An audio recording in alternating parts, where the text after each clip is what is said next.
Bismillahirrahmanirrahim. Assalamualaikum warahmatullahi wabarakatuh. Alhamdulillah, wassalatu wassalamu ala rasulillah Muhammad ibn Abdillah wa ala alihi wa sahbihi wa mawala. La hawla wa la quwwata illa billah.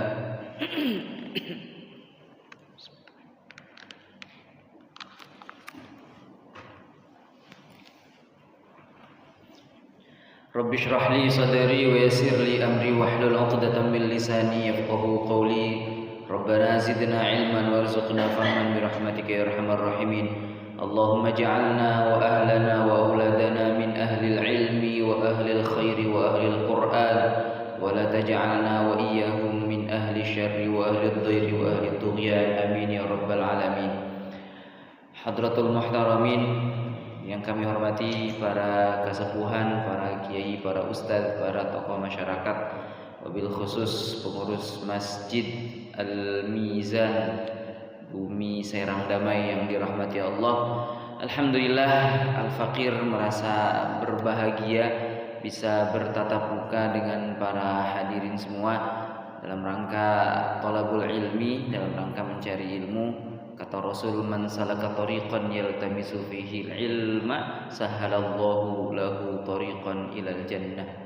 Siapa yang menempuh jalan yang di dalamnya itu adalah mencari ilmu, maka Allah mudahkan baginya jalan menuju surga. Mudah-mudahan kita semua yang kumpul ini akan dikumpulkan kembali di surganya Allah Subhanahu wa taala. Amin ya rabbal alamin. Para jamaah rahimakumullah, insyaallah pada pagi hari ini kita sama-sama melanjutkan pengajian kita. Kalau pertemuan yang lalu kita sudah membahas tentang surat Al-Adiyat, kita lanjutkan pembahasan kita tentang surat Az-Zalzalah atau Az-Zilzal. Seperti biasa, kita sama-sama ngaji dulu bareng-bareng biar yang mulai ngantuk-ngantuk agak dihilangkan ngantuknya. Karena biasanya kalau subuh-subuh diajak ngaji itu bawaannya semakin semangat ya. Siap, jemaah? Baik, kita mulai. A'udzu billahi minasy syaithanir rajim. Bareng. A'udzu billahi minasy syaithanir rajim.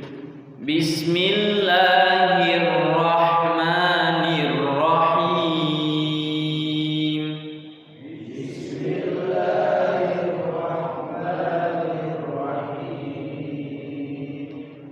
Idza zulzilatil ardu zilzalaha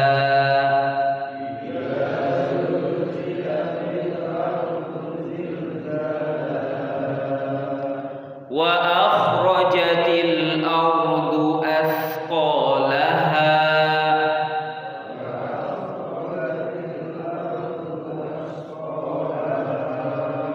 wa qalal insanu ma laha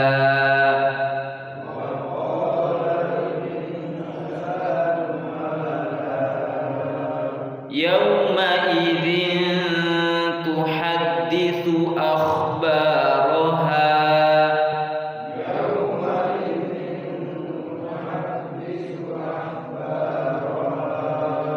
bi anna rabbaka awha laha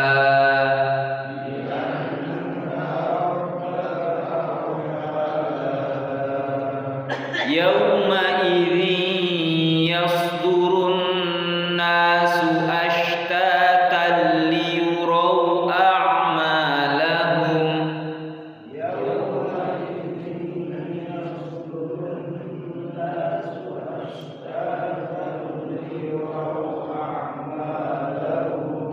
faman ya'mal mithqala dzarratin khairan yarah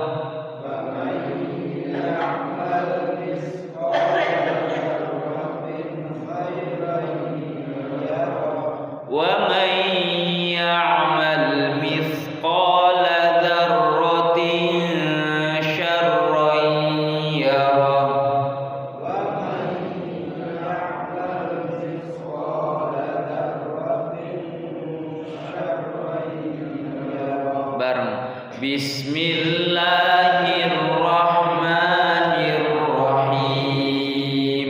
Idza zulzilatil ardu zilzalaha wa akhrajatil ardu athqalaha wa qalal insanu ma laha yawma idzin tuhadditsu akhbaraha bi anna rabbaka awha laha yawma idzin yasdurun nasu ashtatan liyuraw a'malahum faman ya'mal mithqala dzarratin khairan yarah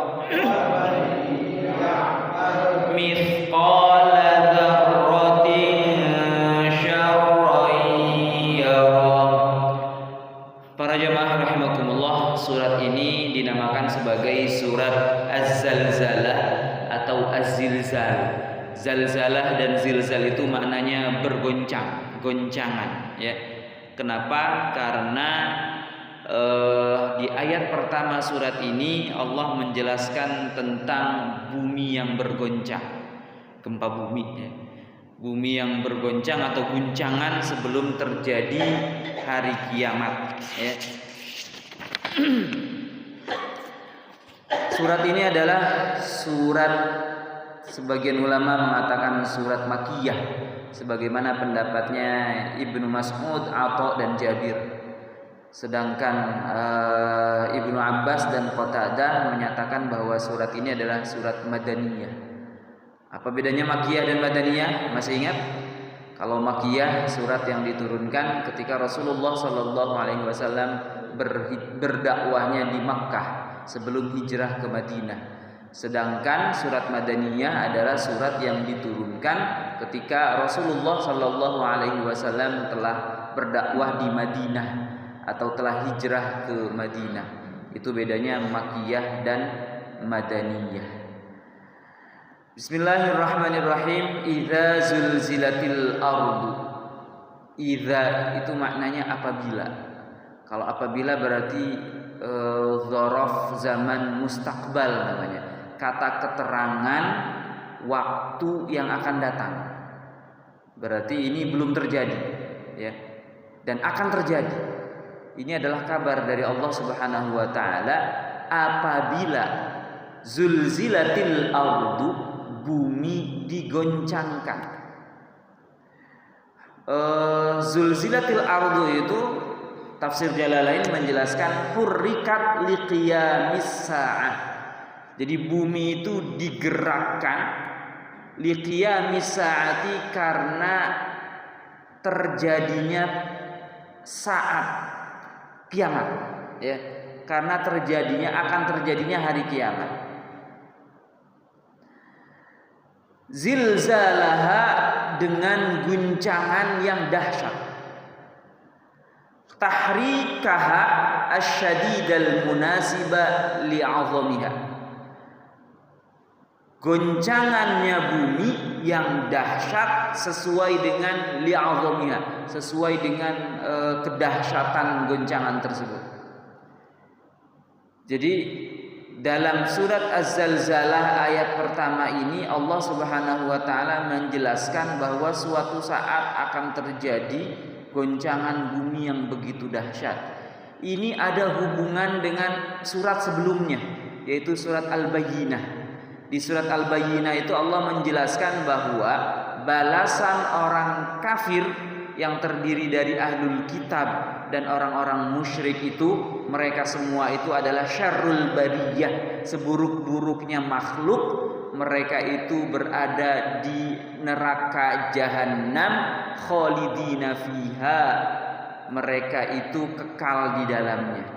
Dan Allah juga menyatakan bahwa balasan orang-orang yang beriman dan beramal solih, dan mereka itu adalah makhluk yang terbaik, jazaohum inda rabbihim, balasan mereka di sisi Tuhan mereka adalah jannatu adn, surga Aden, tajri min tahtihal anhar, mengalir di bawah surga itu al-anhar, sungai-sungai.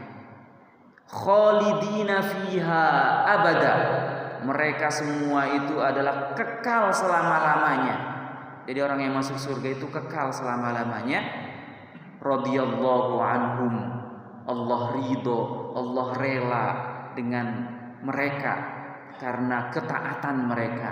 Waradu'an, dan orang-orang yang beriman dan beramal soleh itu juga rela, ridho terhadap balasan yang Allah berikan kepada mereka.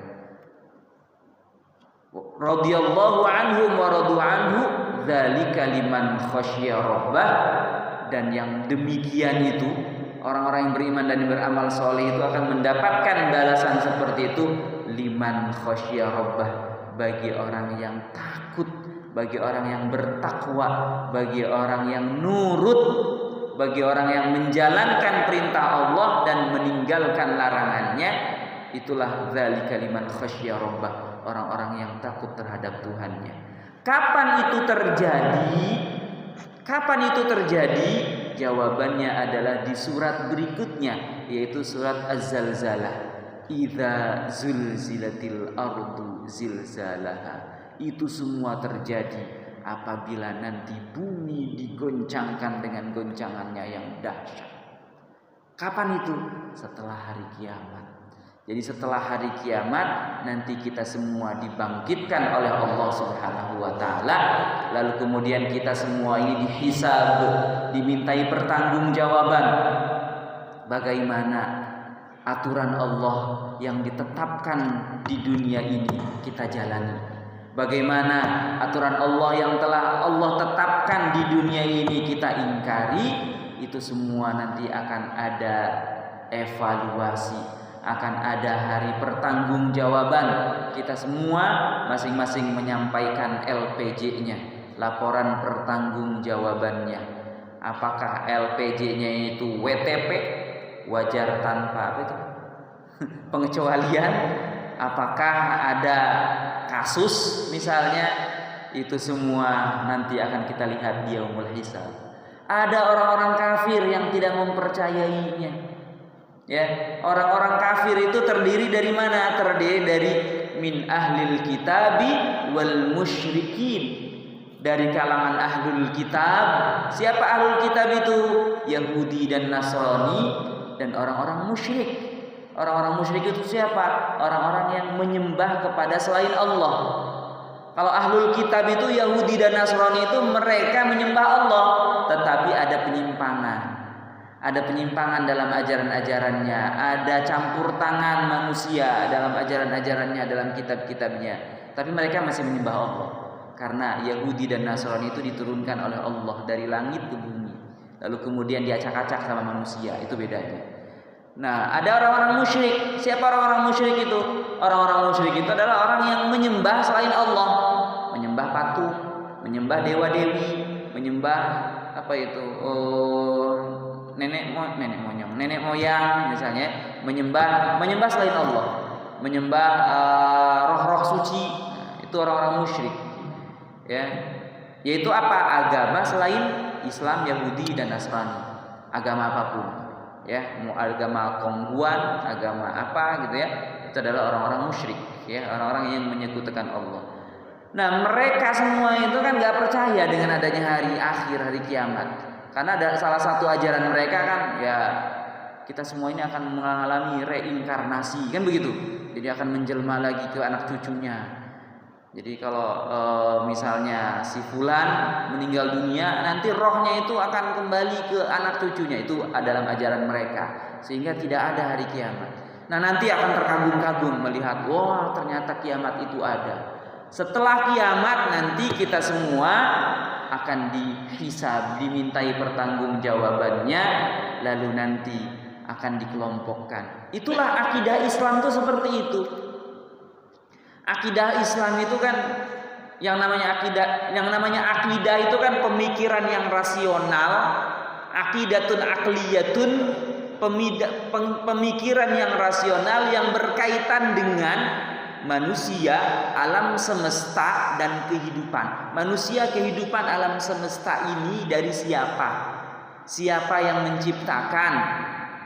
Ya, kalau ideologi sosialisme mengatakan bahwa manusia, kehidupan dan alam semesta itu ada dengan sendirinya, tidak ada yang menciptakan, semuanya itu berasal dari materi dan akan kembali menjadi materi, sehingga mereka mengingkari adanya Tuhan. Sosialisme itu diemban oleh orang-orang komunis, oleh orang-orang ateis, ya, karena mereka menyatakan semua ini akan kembali menjadi materi, maka dalam ekonomi mereka misalnya kita pukul rata, kita sama rasa sama rata, begitu. Ini seperti yang diemban dulu oleh orang sosialis, orang Cina. Tapi sekarang Cinanya sudah sudah berubah jadi kapitalis, ya, kapitalisme. Atau Korea mana itu? Utara atau Selatan yang masih komunis itu? Korea Utara, ya. Jadi di Korea Utara itu mereka tidak mengenal adanya kekayaan pribadi, yang ada adalah kekayaan negara. Tidak boleh punya bisnis itu, tidak boleh punya usaha, semuanya milik negara. Nah itu itu tidak sesuai dengan fitrah manusia. Ya, sosialis itu demikian. Mereka menyatakan bahwa semua alam semesta, manusia, kehidupan ini berasal dari materi, akan kembali menjadi materi. Materi itu selalu ada dan tidak pernah tidak ada. Itu materi. Manusia mati karena manusia ini materi, ya akan kembali menjadi materi, jadi tanah, jadi tulang belulang, sudah hilang. Itu orang sosialis komunis. Ada lagi orang kapitalisme yang akidahnya itu fasluddin anil hayah, memisahkan agama dari kehidupan. Mereka mempercayai adanya Tuhan, bahwa mereka itu diciptakan oleh Tuhan, tetapi Tuhan tidak membuat aturan. Sehingga dalam pandangan orang kapitalis, sekuler kapitalis itu, ya waktunya menyembah Tuhan, silahkan menyembah Tuhan. Tetapi kalau keluar dari tempat ibadah, jangan bawa-bawa Tuhan. Kalau ke pasar, jangan bawa Tuhan. Kalau dalam berpolitik, jangan bawa-bawa agama. Kalau ngomongin politik, jangan ngomong agama. Itu namanya fasluddin anil hayah, memisahkan agama dari kehidupan. Seolah-olah Tuhan itu hanya menciptakan saja, tidak membuat aturan. Jadi kayak anak kecil, Tuhan kayak anak kecil ngeliatin mainan gitu, ngeliatin alam semesta berjalan, hanya menciptakan doang. Itu orang kapitalis sekuler, memisahkan agama dari kehidupan, sehingga dalam pandangan mereka dia percaya adanya Tuhan, tapi mereka juga tidak mempercayai bahwa Tuhan itu membuat aturan. Nanti kaitannya dengan setelah dunia apa? Dengan setelah dunia, kalau orang sosialis komunis kan dia tidak percaya adanya akhirat. Nah kalau orang kapitalis, orang sekuler itu mereka percaya ada harinya kiamat, mereka percaya ada hari akhir, tetapi mereka tidak percaya adanya hari perhitungan amal. Seolah-olah mereka itu selesai di dunia sudah, gitu ya, tidak ada perhitungan amal. Makanya mereka selalu memuas-muaskan diri kehidupan di dunia itu. Ya, menjalani kehidupan itu memuas-muaskan diri. Tidak ada itu tolong-menolong, tidak ada itu bantu-membantu. Yang ada adalah memperkaya diri. Kapital kan begitu. Yang mempunyai pemilik, yang mempunyai modal besar, dia yang berkuasa. Nah, beda dengan Islam, Bapak-bapak rahimakumullah. Kalau dalam Islam, kaum muslimin kita semua ini mempercayai bahwa ada hubungan dunia dengan sebelum dunia itu adalah Allah Subhanahu wa taala menciptakan kita. Dan Allah tidak hanya menciptakan, tapi juga membuat aturan, yaitu berupa perintah dan larangan. Perintah dan larangan inilah yang menjadi hukum syariat yang harus kita laksanakan. Kalau terkait dengan benda, maka hukumnya ada yang halal, ada yang haram. Itu saja. Ada dua doang. Benda, air minum misalnya, di antara dua hukum, halal atau haram. Bagaimana menentukannya? Kalau ada ayat yang mengharamkan, kalau ada dalil hadis yang mengharamkan, ya berarti haram. Kalau tidak ada, ya berarti halal. Itu minuman itu hukum asalnya halal, Tetapi ada beberapa minuman yang Allah haramkan seperti khamr. Karena khamr itu Allah haramkan, maka khamr jadi haram. Begitu ya. Jadi Allah membuat perintah dan larangan. Kalau perbuatan itu ada 5 macam itu. Wajib, sunnah, mubah, makruh, haram. Jadi Allah menciptakan kita, menciptakan alam semesta, manusia dan kehidupan. Kemudian Allah juga membuat aturan, membuat hukum, membuat aturan yang harus kita jalani dalam kehidupan dunia ini. Nanti ada apa setelah dunia? Ada hari kebangkitan. Kita semua ini akan dihancurkan, akan dibinasakan, akan diwafatkan, akan dimatikan. Lalu kemudian bumi dunia ini akan Allah musnahkan, Allah gulung. Lalu akan memasuki fase langkah kehidupan berikutnya, yaitu kehidupan akhirat. Kita semua dibangkitkan, bukan cuma dibangkitkan, tetapi ada pertanggungjawaban amal yang disebut dengan hisab, ya yaumul hisab. Bukan hisab, bukan. Ahlul hisab kan yang suka menghisab asap, bukan. Hisab pakai ba. Hisab itu perhitungan amal, pertanggungjawaban amal. Jadi nanti ketika kita dimintai pertanggungjawaban amal, kita semua akan mempertanggungjawabkan amal kita. Poin mana yang lebih banyak, poin pahala atau poin dosa? Kalau poin pahala kita banyak, insya Allah kita semua akan langsung diberi ganjaran masuk surga. Tetapi kalau ternyata dosa kita yang lebih banyak, itu statusnya kita serahkan kepada Allah. Bisa saja Allah mengampuni dosa-dosa kita, lalu kemudian kita langsung dimasukkan ke dalam surganya. Atau Rasulullah memberi syafaat, memberi pertolongan kepada kita, lalu kita diampuni juga oleh Allah Subhanahu wa taala. Atau bisa jadi karena kitanya jarang minta istighfar, jarang minta ampun, jarang baca sholawat kepada Nabi Muhammad, sehingga nabinya mungkin enggan memberikan kita syafaat. Kita juga jarang baca Quran, sehingga Al-Quran tidak memberi syafaat kepada kita. Ya amalan kita di dunia itu minimalis sekali. Hanya yang wajib-wajibnya saja yang kita jalani. Bolong-bolongan wajib itu nggak ditambal dengan yang sunnah-sunnah, bisa jadi. Tapi naudzubillah ya, naudzubillah. Mudah-mudahan sih kita semua ini yang hadir di sini tidak merasakan siksaan neraka. Karena seringan-ringannya neraka itu katanya dipakaikan sendalnya itu made in Jahannam, ya, terbuat dari Jahannam, dibuat di Jahannam. Saking panasnya itu sendal, saking panasnya otak kita mendidih, ubun-ubun kita mendidih, dan dalam perasaan kita itu adalah siksaan yang paling berat, padahal itu adalah siksaan yang paling ringan. Nauzubillah. Mudah-mudahan kita semua melewati ya, bisa melewati langsung, mudah-mudahan ya, langsung mudah-mudahan dimasukkan ke dalam surganya Allah Subhanahu wa taala. Amin ya rabbal alamin. Jangan pernah nantang-nantang siksaan Allah. Enggak apa-apa kayaknya masuk neraka sehari 2 hari. Jangan. Karena seharinya di akhirat itu katanya itu 1000 tahun dunia. Alhamdulillah. Seharinya di akhirat itu 1000 tahun dunia. Berarti kalau kita hidup 62 tahun, rata-rata umat Nabi Muhammad 62 tahun, apakah nyampe sehari? Tidak ternyata. Kira-kira hanya 2 menit doang di sana itu. Jadi memang benar ya, kehidupan dunia itu hanya sebentar. Begitu jamaah rahimakumullah. Jadi kapan itu terjadi? Idza zulzilatil ardu zilzalaha. Apabila bumi diguncangkan dengan guncangannya yang dahsyat. Wa akhrajatil ardu athqalaha, dan bumi mengeluarkan isinya, bumi mengeluarkan beban beratnya, kunuzaha. Kunuz itu gudang-gudangnya, berupa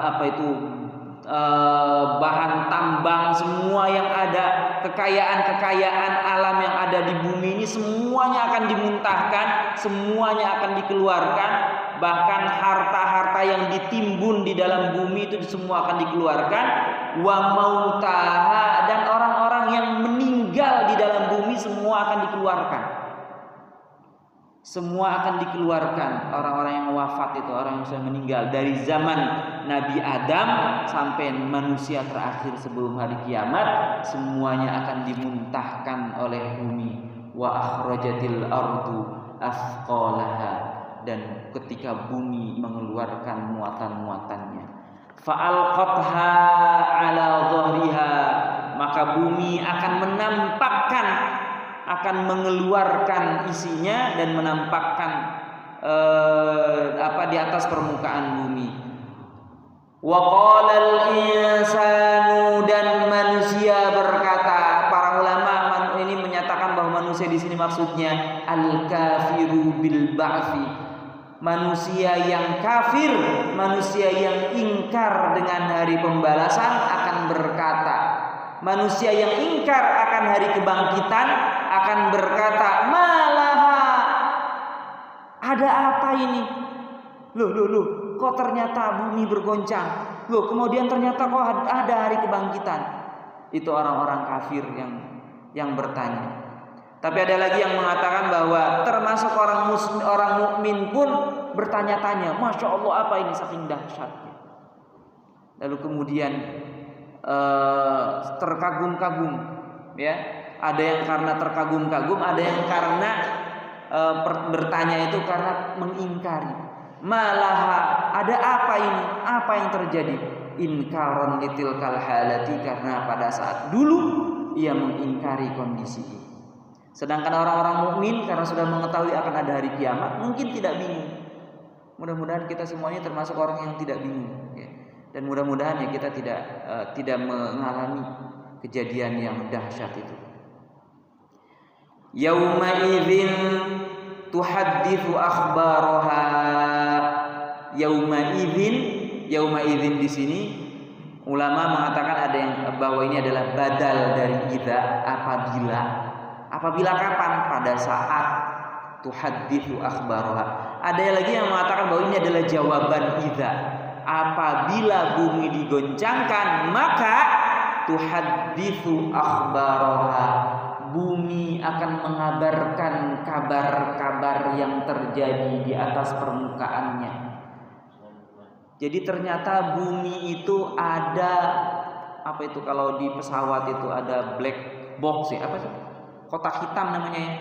Ada kotak rekamannya ternyata. Jadi bumi ini akan mengabarkan akhbaroha, menceritakan kabar-kabar yang terjadi ketika bumi semasa hidupnya bumi. Termasuk amalan-amalan kita juga dibongkar, dikabarkan, diceritakan oleh bumi. Tukhbiru bima amila 'alaiha min khairin wa syarrin. Bumi mengabarkan bima amila 'alaiha, tentang apa-apa yang dilakukan di atas bumi, min khairin wa syarrin, berupa kebaikan dan berupa keburukan. Hadir di tempat majelis ilmu ini, nanti bumi akan bersaksi, nanti bumi akan menceritakan, akan bersaksi, bercerita kepada Allah Subhanahu wa taala bahwa si fulan pada hari Ahad tanggal 17 ya. Tanggal 17 November jam 5:08 sampai jam 5 sekian misalnya, khusyuk mendengarkan pengajian. Ada juga yang khusyuk karena ngantuk, ada yang juga lalu kemudian terbangun mendengarkan kembali pengajian. Itu bumi mengabarkan, Bapak-bapak, menceritakan semuanya, menyaksikan. Ya, menyaksikan, mengabarkan apa yang telah dilakukan oleh manusia, apa yang telah dilakukan oleh kita berupa kebaikan ataupun berupa keburukan.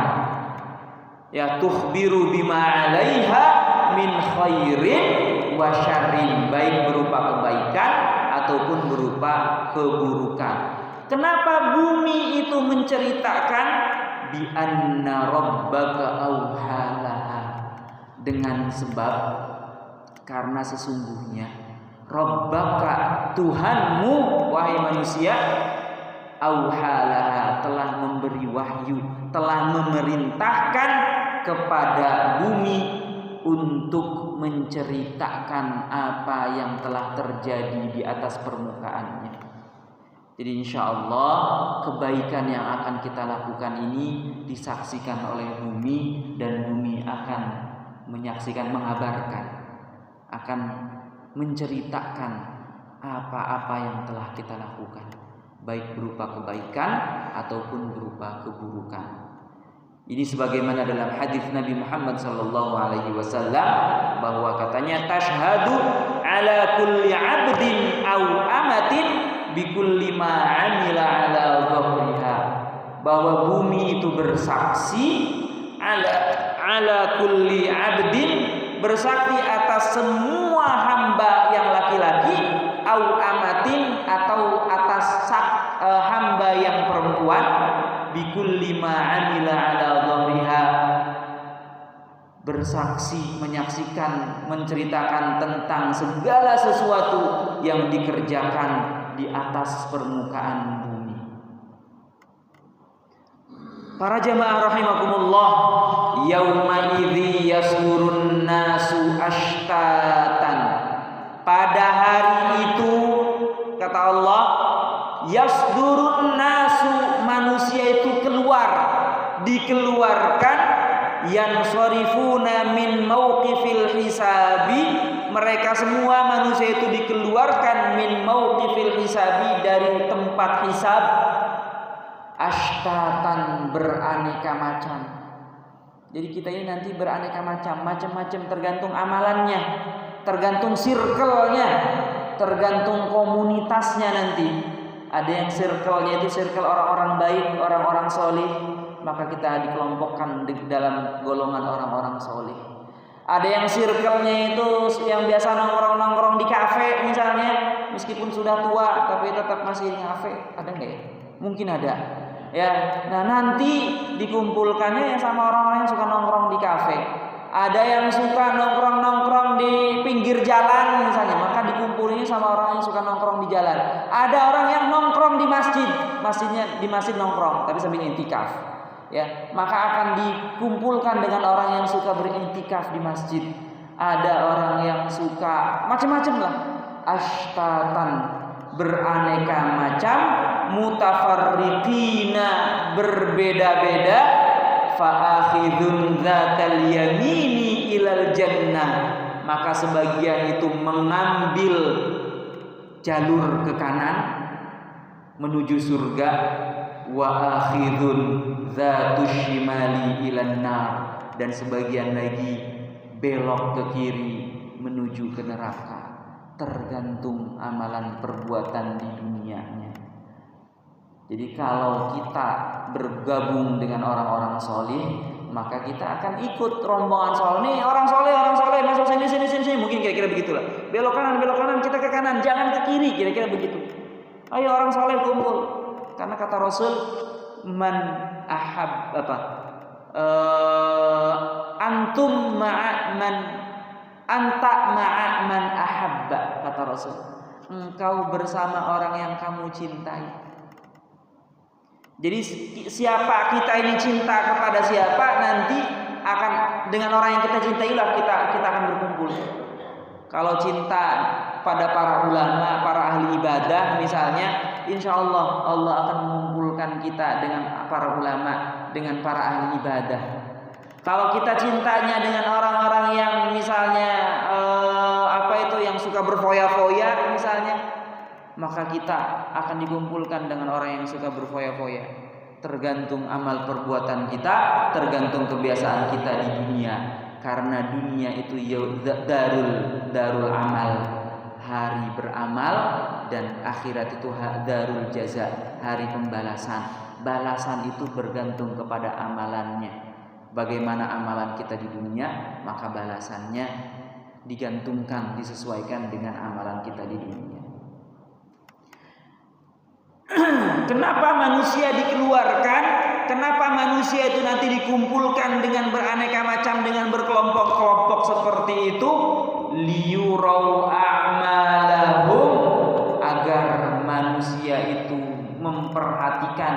menyaksikan, melihatkan amalan-amalan perbuatan mereka, ai jazaaha, yakni melihat balasan-balasan amalnya, minal jannati awin nar, berupa surga atau berupa neraka.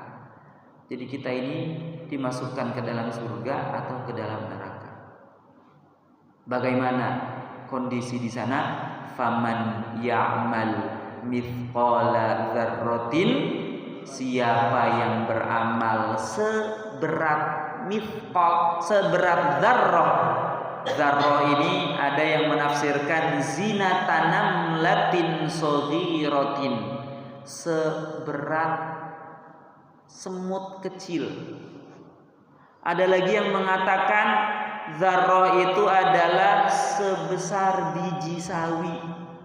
Itu saking kecilnya. Ada lagi yang mengatakan dzarrah itu adalah ukuran yang gak ada beratnya. Jadi seringan apapun amalan perbuatan kita, khairon, seberat apapun khairon kebaikan kita, seringan apapun kebaikan kita, yarahu, ia akan melihatnya, ay yara thawabahu, dia akan melihat ganjarannya, dia akan melihat pahalanya, dia akan melihat balasannya. Begitupun sebaliknya orang yang melakukan keburukan, wa man ya'mal mithqala dzarratin syarron yarahu, dan siapa yang melakukan seberat dan seringan apapun, seberat dzarrah pun, seringan apapun, syarron, melakukan keburukan, yarahu, maka ia akan melihat jazaahu, balasannya. Itulah yang terjadi di yaumul hisab nanti, di hari kiamat nanti ketika bumi ini akan diguncangkan dengan goncangan yang dahsyat. Bumi ini akan mengeluarkan isinya berupa orang-orang yang sudah wafat, orang-orang yang sudah mati semuanya dikeluarkan, dibangkitkan, lalu kemudian dibangkitkan di situ. Kemudian mereka semua itu dikumpulkan tergantung golongan-golongannya, ada yang golongan kanan, ada yang golongan kiri, dan semuanya itu akan dilihatkan, ini loh perbuatan kalian, karena bumi akan menceritakan apa yang pernah terjadi di muka bumi ini, baik berupa kebaikan ataupun berupa keburukan. Sekecil apapun kebaikan kita, Allah akan lihatkan balasannya, dan sekecil apapun keburukan kita, Allah juga akan memperlihatkan, akan lihatkan balasannya. Itu mudah-mudahan pengajian hari ini ada hikmah, ada pelajaran yang bisa kita ambil, sehingga kita semua senantiasa mengikatkan diri kita, ya, mengikatkan perbuatan kita ini dengan perintah dan larangan dari Allah Subhanahu wa taala. Apa yang Allah perintahkan kita jalani, apa yang Allah larang kita hindari, kita jauhi. Mudah-mudahan kita semua yang hadir di sini, atau keluarga kita, atau sanak famili kita, atau siapapun orang-orang yang kita sayangi, semakin hari semakin bertakwa, semakin hari semakin dekat dengan Allah, semakin hari semakin tunduk, semakin taat kepada Allah Subhanahu wa taala. Barakallahu lana wa lakum. Selanjutnya kami persilakan kepada pemandu acara. Silakan. Baik, terima kasih materi sudah didatangkan, dan mudah-mudahan apa yang disampaikan oleh narasumber itu bisa dicerna, bisa dihayati, dan insya Allah sebagai acuan seperti apa nanti kita di akhirat. Karena masih menunggu untuk pengisian sarapan tadi, dimohon barangkali pertanyaan agak banyak. Mudah-mudahan lebih dari 3 supaya memang ibu-ibu agak tenang untuk menyiapkan sarapan di pagi hari. Baik, dari bapak-bapak dan jamaah, ada yang perlu didiskusikan, ada yang perlu dipertanyakan, kami memberikan kesempatan. Silakan. Atau diawali dari bapak daerah kita. Silakan. Assalamualaikum warahmatullahi wabarakatuh. Waalaikumsalam warahmatullahi wabarakatuh. Terima kasih. Ustaz, mengenai hari kiamat ya, semua makhluk dimatikan semua ya. Jadi kalau yang membangkitkan kan yang protes ya, malaikat Israfil ya. Nah, malaikat Israfil sendiri itu bagaimana gitu kan, pada tiupan pertama kan semua makhluk dimatikan, terus tiupan kedua baru dibangkitkan ya, jadi statusnya bagaimana dengan tersebut? Oke, terima kasih. Assalamualaikum warahmatullahi wabarakatuh. Waalaikumsalam warahmatullahi wabarakatuh. Malaikat Israfil itu kan makhluk Allah juga, Pak. Jadi ya ada mekanisme tersendirinya lah. Pasti dia juga akan dibinasakan. Karena kata Allah semua akan binasa ya. Semua akan binasa lalu kemudian semua akan dibangkitkan. Mekanismenya seperti apa? Wallahu a'lam, ya itu Allah Maha Kuasa lah. Jangankan mau memusnahkan malaikat Israfil gitu kan. Yang lebih hebat dari itu saja Allah mampu. Ya mungkin mekanismenya bisa jadi ya kemudian Allah musnahkan lalu kemudian Allah bangkitkan kembali gitu. Wallahu a'lam bishawab. Jadi kira-kira begitu. Insya Allah ada mekanismenya tersendiri dan para ulama juga memang ada yang membahas seperti itu. Ya mungkin dikaitkan dengan dalil-dalil dengan hadis-hadis yang ada. Yang jelas semua makhluk dimusnahkan termasuk malaikat Israfil sendiri juga, para malaikat juga semuanya dimusnahkan lalu kemudian ya Allah bangkitkan kembali ya. Allah bangkitkan kembali termasuk kita ini kan orang-orang ateis itu kan kadang-kadang suka ngeheng itu otaknya. Masa sih kita ini sudah mati lalu kemudian kita hidup kembali dengan tubuh yang sama, kulit yang sama, bukannya sudah musnah gitu. Mereka lupa bahwa mereka itu dulunya tidak ada, lalu Allah adakan. Ya, lalu Allah adakan, kemudian Allah musnahkan. Masa iya Allah bangkitkan kembali, Allah adakan kembali, Allah tidak mampu. Kan begitu. Ya namanya orang ateis, namanya orang yang kepalanya dalam otaknya sudah ngeheng, jadi seperti itu. Ya Allah Maha Kuasa. Allah Maha Kuasa sehingga kita semua ini ya nanti akan saling mengenali. Oh ini Bapak Haji Mustaqim, ini Pak Haji Wawan. Kita semua nanti akan mengenali. Oh ini Pak Haji Abdurrahman gitu. Ini semuanya Pak Ustadz Endang. Semua akan kenal gitu loh. Meskipun dalam bentuk semuanya muda. Semuanya muda insya Allah. Jadi nggak ada yang tua di sana. Makanya di surga itu tidak ada orang tua. Kenapa? Karena orang tuanya sudah kembali muda lagi. Ya insya Allah. Jadi yang setiap hari ngeliatin uban, kok ubannya makin bertambah, kok makin putih, tenang, nanti di akhirat semuanya akan kembali muda, ya insya Allah. Jadi Allah Maha Mampu, Allah Maha Kuasa, itu ada mekanisme tersendiri yang jelas itu kabar-kabar yang seperti itu kan itu di luar nalar, di luar akal. Kabar-kabar yang di luar nalar jika disampaikan oleh Allah dan Rasulnya maka jawaban itu maka pasti benar, begitu. Apapun berita yang yang tidak masuk akal itu bukan karena peristiwanya yang salah, tetapi karena akal kita yang terbatas. Ya, karena manusia itu makhluk yang terbatas, termasuk akal kita pun dibatasi oleh Allah sehingga akal kita tidak menjangkau sesuatu yang ada di luar jangkauan akal. Ya, tetapi yang dikabarkan oleh Al-Qur'an, yang dikabarkan oleh Rasulullah dalam hadis-hadisnya pasti benar. Termasuk kejadian-kejadian di hari kiamat, termasuk kejadian-kejadian di akhirat. Katanya manusia berbentuk tergantung amalannya, ada yang berbentuk seperti ini, seperti itu. Jika itu yang mengabarkan adalah Al-Quran dan Al-Hadits, itu pasti benar. Begitu. Wallahu a'lam. Silakan ada lagi. Ya, silakan Ustaz. Waalaikumsalam warahmatullahi wabarakatuh.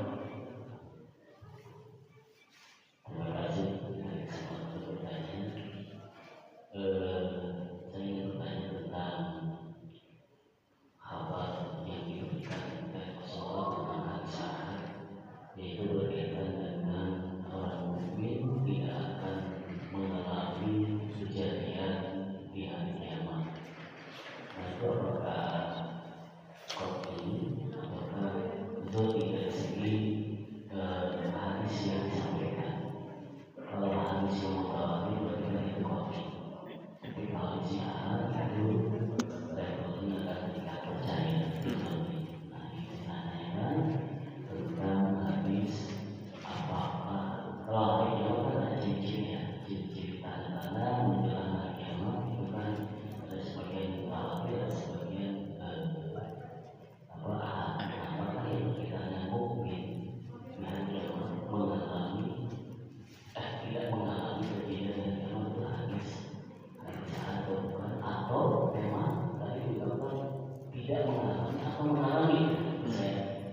Baik.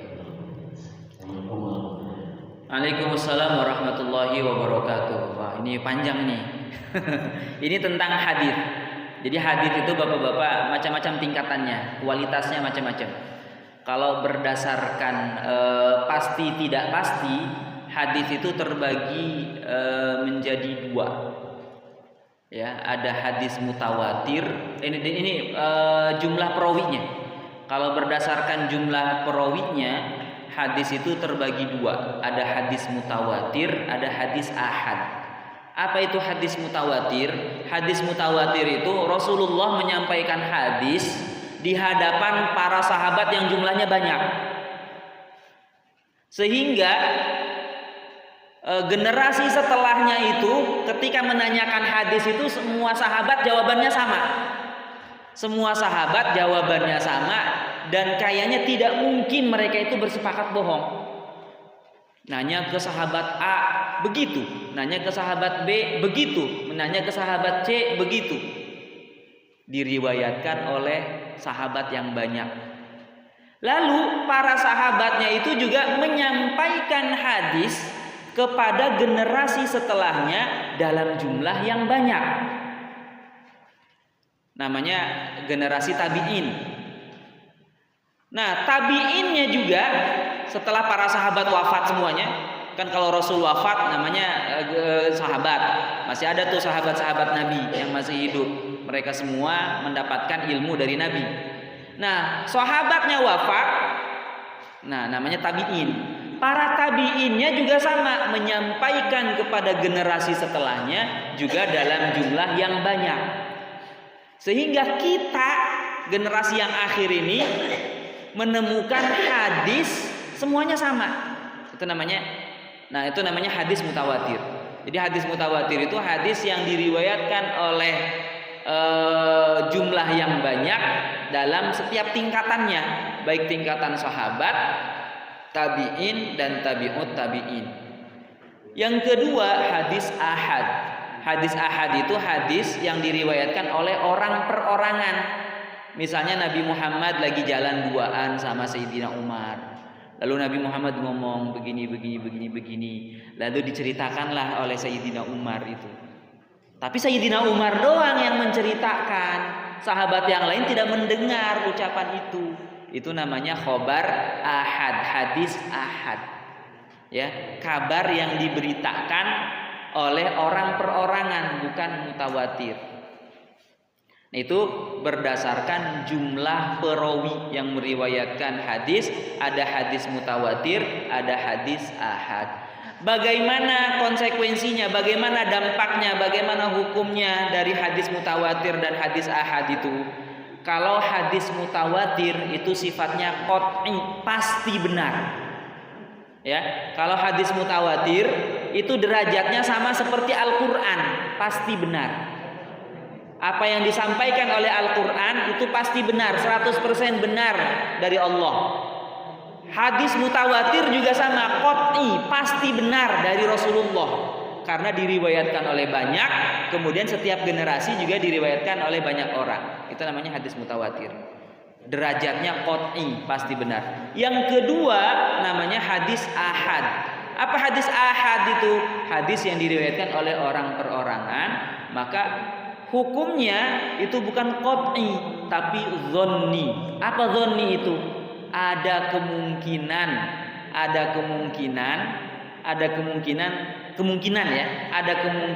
tidak benarnya. Sehingga nanti di hadis dhanni itu, hadis ahad itu ada beberapa macam tingkatan. Ada yang sahih, ada yang hasan, ada yang dhaif.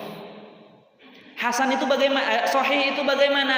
Sahih itu diriwayatkan para perawinya itu benar-benar orang benar, adil, dhabit, orangnya adil. Adil itu tidak pernah melakukan dosa besar dan tidak membiasakan dosa kecil. Kemudian kuat hafalannya.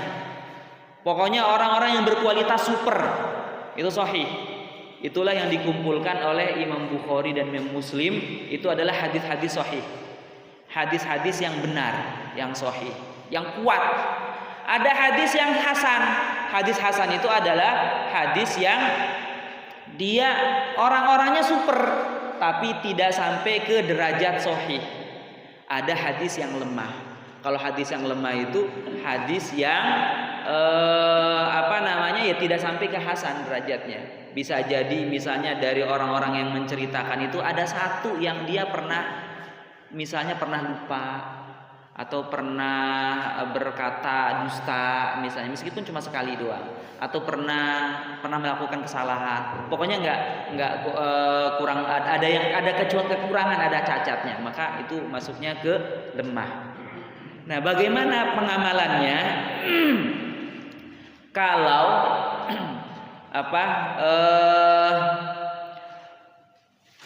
kaitannya dengan akidah, kalau kaitannya dengan keyakinan, maka kita harus berdalil kepada Al-Qur'an dan hadis mutawatir. Ya, kalau akidah itu harus dari Al-Qur'an dan As-Sunnah, hadis-hadis mutawatir. Itu akidah yang kaitannya dengan keimanan. Seperti apa? Seperti Allah itu berapa? Nah, itu harus pasti dalilnya. Allah itu ada berapa? Ada satu. Itu sudah pasti. Apa dalilnya? Surat Al-Ikhlas, Qul huwallahu ahad. Katakanlah bahwa Allah itu satu. Kalau ada orang yang bertentangan dengan ayat itu, maka dia kufur. Misalnya ada orang yang menyatakan bahwa Tuhan itu 3, maka dia kufur, maka dia kafir, maka dia akidahnya itu ada yang salah, ya, karena tidak mempercayai bahwa Allah itu satu. Itu ya. Jadi Allah itu satu, itu dalilnya mutawatir, itu dari Al-Qur'an. Yang kedua, tentang kerasulan Nabi Muhammad, bahwa Nabi Muhammad itu Rasulullah, utusan Allah. Itu juga kaitannya dengan akidah. Ya, itu pasti, ya, qat'i. Kalau ada orang yang mengatakan bahwa Nabi Muhammad itu bukan utusan Allah, maka dia layak disebut sebagai kafir. Karena mengkafirkan orang itu harus hati-hati, Pak. Mengkafirkan orang itu pasti jatuh salah satunya. Bisa orang yang menuduhnya atau orang yang tertuduh. Misalnya ada si A, si fulan, kita tuduh, hei kafir misalnya. Ternyata si A itu bukan orang kafir, maka yang menduduh kafir itulah jadi kafir. Paham ya? Ini harus hati-hati. Memberi label kafir itu harus hati-hati. Kecuali kalau kita sudah memastikan bahwa itu dia itu orang kafir. Dia itu agamanya bukan Islam misalnya. Atau dia bisa jadi KTP-nya masih Islam tapi mengatakan bahwa Nabi Muhammad itu bukan nabi misalnya. Ada nabi setelah Nabi Muhammad misalnya. Nah, maka itu kalau jelas-jelas seperti itu, maka kita boleh mengatakan dia kafir. Tetapi kalau belum jelas dia kafir atau bukan, maka tidak boleh mengkafir-kafirkan orang.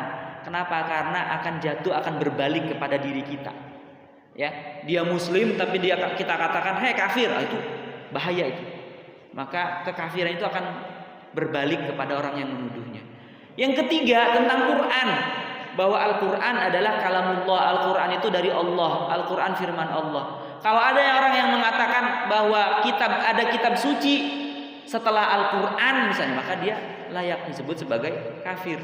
Maka itu bertentangan dengan Islam. Nah, tentang Allah satu, Nabi Muhammad itu utusan Allah, kemudian Al-Quran adalah kitab suci kita, itu semua dalilnya adalah dalil qat'i, ya, dalilnya dalil qat'i, dalil yang pasti. Nah, terkait dengan hadis yang ditanyakan oleh Ustadz Endang tadi, apakah bahwa kaum muslimin itu tidak mengalami kejadian hari kiamat? Apakah itu hadisnya hadis mutawatir, hadis atau hadis ahad? Itu harus dikaji terlebih dahulu, ya, harus diteliti terlebih dahulu. Ya, itu berarti harus buka kutubus sittahnya, kitab-kitab yang 6-nya itu, Sahih Bukhari-nya dibuka, Sahih Muslimnya dibuka, kemudian Abu Dawudnya dibuka, Ibnu Majahnya dibuka, semua dibuka. Ternyata hadis itu ada, lalu ditelusuri itu, ini dari siapa, ini dari siapa, ini dari siapa. Itu namanya kalau kajian tentang ilmu hadis itu namanya takhrijul hadis. Yang mengeluarkan hadis lalu kemudian menelusuri perawi-perawinya. Ternyata yang meriwayatkan banyak, misalnya di 3 generasi itu banyak, lebih dari 5. Nah, berarti jatuhnya mutawatir. Ya, jatuhnya mutawatir itu pasti benar. Ya, itu pasti benar, itu layak dijadikan sebagai bab akidah. Tetapi kalau misalnya ternyata hanya satu jalur saja atau dua jalur saja yang meriwayatkan, oh berarti ini adalah hadis yang tidak mutawatir tetapi hadis ahad. Berarti ini kalaupun ada orang yang tidak mempercayainya, maka kita tidak boleh mengkafirkannya. Begitu, kita tidak boleh menyalahkannya. Ini saking hati-hatinya. Saking hati-hatinya memberi label kafir, memberi label salah kepada orang lain. Begitu. Makanya kalau orang tuh semakin banyak ngajinya, semakin dewasa, semakin bijak, nggak gampang. Wah ini sesat. Wah ini neraka, wah ini enggak ya, semakin bijak. Oh mungkin orang yang seperti ini mungkin mengamalkan hadis yang ini, kemudian memahaminya begini sehingga prakteknya demikian, begitu. Padahal beragam pendapat ini semua jika sumbernya dari dalil yang syar'i itu adalah ra'yun islamiyun, pendapat yang islami. Jadi kalau misalnya ada hadis kemudian ada orang yang bertentangan tidak mengamalkan hadis ini, kita jangan langsung mudah menyalahkan orang tersebut. Ya, karena bisa jadi dia tidak mengamalkan hadis-hadis yang lemah misalnya. Padahal hadis lemah itu bisa diamalkan untuk fadhailul a'mal, dalam rangka mendekatkan diri kepada Allah Subhanahu wa taala, itu boleh diamalkan. Tetapi tidak boleh dijadikan sebagai hujjah, sebagai argumen dalam perkara-perkara keyakinan. Begitu. Bukan berarti tidak boleh diamalkan. Diamalkan. Tetapi kalau untuk hujjah yang kaitannya dengan akidah, maka itu jangan mengambil dari hadis yang dhaif ya, tapi carilah hadis-hadis yang mutawatir atau dari Al-Qur'an. Kalau Al-Qur'an itu sudah pasti benar. Wallahu a'lam bishawab. Jadi jawabannya demikian. Jadi Al-Fakir belum mengetahui apakah hadis itu mutawatir atau tidak, yang harus ditelusuri terlebih dahulu. Kalaupun Kalaupun misalnya itu ternyata bukan hadis mutawatir, maka ketika ada orang yang tidak mempercayainya, maka kita tidak boleh memberi cap kafir karena dalilnya juga bukan dalil yang qat'i, misalnya demikian. Wallahu a'lam bishawab. Satu lagi pertanyaan saja yang perlu dipersilakan. Ibu-ibu ada yang perlu dipertanyakan enggak atau sibuk dengan penulis? Cukup ya ibu-ibunya. Adakah sebelah kanan dari baik, sepertinya tidak ada untuk keberkahan pagi ini, mohon ditutup dengan doa. Baik, sebelum ditutup, ini ada keutamaan surat Az-Zalzalah. Ada suatu hadis yang diriwayatkan oleh Imam At-Tirmidzi, Al-Baihaqi dan Al-Hakim yang mensahihkan hadis ini, menyatakan bahwa idza zulzilat ta'dilu nisfal Qur'an. Surat idza zulzilat itu setara dengan setengah Al-Qur'an. Wah, subhanallah. Tadi kita baca sudah sama seperti membaca setengah Al-Quran, katanya begitu. Ya, ini hadis. Ya, nah, yang namanya hadis ya bener aja. Ya, kita percayai saja, karena itu dari ucapan Rasulullah gitu. Meskipun memang ada yang mengatakan masa sih setengah Quran cuma segitu doang. Ya, Rasulullah yang mengatakan, ya tentu lebih utama lagi kalau kita baca satu Al-Quran hatam, ya itu tentu beda gitu ya. Tetapi Rasul menyepadankan bahwa idza zulzilat itu setengah Al-Quran. Bukan berarti harus semakin lemah, bukan semakin kendor. Ya sudahlah, baca Qurannya cukup idza zulzilat 2 kali, udah berarti hatam. Bukan begitu. Ini adalah keutamaan surat Az-Zalzalah. Harusnya kita semakin semangat ngajinya, begitu. Bukan semakin kendor. Loh, Zalzalah kan setengah Quran, cukup 2 kali Zalzalah sudah hatam. Bukan begitu. Tetapi saking besarnya pahala atau keutamaan surat Az-Zalzalah. Kemudian ada hadis yang lain menyatakan bahwa man qara'a idza zulzilat udilat lahu binisfil Quran. Ini yang disampaikan seperti yang diberitakan, yang dikabarkan dalam tafsir Al-Wa'i Juz Amma karangan Kiai Haji Rahmat S. Labib. Tafsir Al-Wa'i ada 4 jilid, satu jilidnya setebal ini. Ada berapa halaman ini? 600 halaman ya. Dalam sebuah hadis, man qara'a idza zulzilat udilat lahu binisfil Qur'an wa man qara'a qul ya ayyuhal kafirun udilat lahu birub'il Qur'an wa man qara'a qul huwallahu ahad udilat lahu bi thuluthil Qur'an. Siapa yang membaca idza zulzilat maka itu sepadan dengan setengah Al-Qur'an, dan siapa yang membaca qul ya ayyuhal kafirun itu sepadan dengan seperempat Al-Qur'an, dan siapa yang membaca qul huwallahu ahad itu sepadan dengan sepertiga Al-Qur'an. Makanya kenapa para ulama itu sebelum kita tidur menganjurkan kita baca qul huwallahu ahad 3 kali. Mungkin agar kita dapat pahala khatam 1 Al-Qur'an. Oh subhanallah ya. Ringan amalannya tapi ternyata besar pahalanya. Jadi bukan semakin meremehkan, udahlah baca Quran kulhu 3 kali juga sudah khatam. Bukan begitu, tetapi ini begitu besarnya pahala membaca qul huwallahu ahad ya. Jadi insyaallah mudah-mudahan kita semua semakin bertakwa, semakin semangat ibadahnya, semakin berkualitas ibadahnya, semakin semakin semangat lah ya ketika kita diajak kepada kebaikan. Mudah-mudahan apa yang kita pelajari ini menjadi ilmu yang bermanfaat, ilmu yang barokah. Yang namanya ilmu yang barokah itu meskipun sedikit, meskipun kecil, meskipun ringan, tetapi kita makin dekat kepada Allah Subhanahu wa taala. Manfaatnya itu jangka panjang ya. Manfaatnya itu sangat besar. Baik, kita sama-sama berdoa mudah-mudahan Allah jauhkan kita dari kemaksiatan dan Allah dekatkan kita kepada ketakwaan. Allahumma shalli ala sayyidina Muhammad ya Rabbi shalli alaihi wasallim.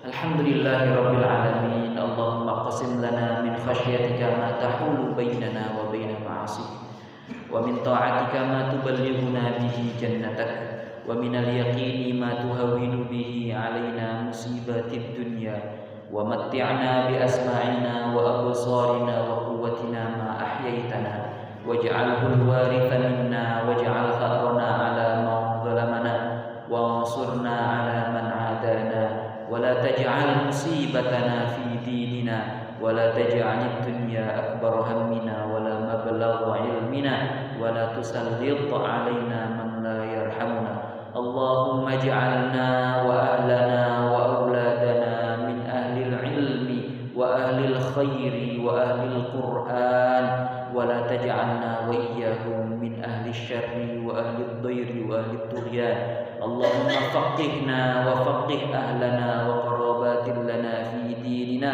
علي يا عظيم يا عظيم علي يا عظيم عفو عليم عليم فعلمنا العلوم بما حوت اللهم لك الحمد شكرا ولك المن فضلا وأنت ربنا حقا ونحن عابدك الرقا وأنت لم تزل لذلك أهلا ربنا تقبل منا إنك أنت السميع العليم وتب علينا إنك أنت التواب الرحيم ربنا اللهم ارزقنا زيارة بيتك المعظم ورسولك المكرم في هذا العام وفي كل عام بأحسن الحال ربنا آتنا في الدنيا حسنة وفي الآخرة حسنة وقنا عذاب النار بفضل سبحان ربك رب العزة عما يصفون وسلام على المرسلين والحمد لله رب العالمين الفاتحة Alhamdulillahi rabbil alamin arrahmanir rahim maliki yaumiddin iyyaka na'budu wa iyyaka nasta'in ihdinas siratal mustaqim siratal ladzina an'amta 'alaihim ghairil maghdubi 'alaihim waladdallin hadanallahu ya ajma'in wa a'udzu bikum wassalamu alaikum warahmatullahi wabarakatuh.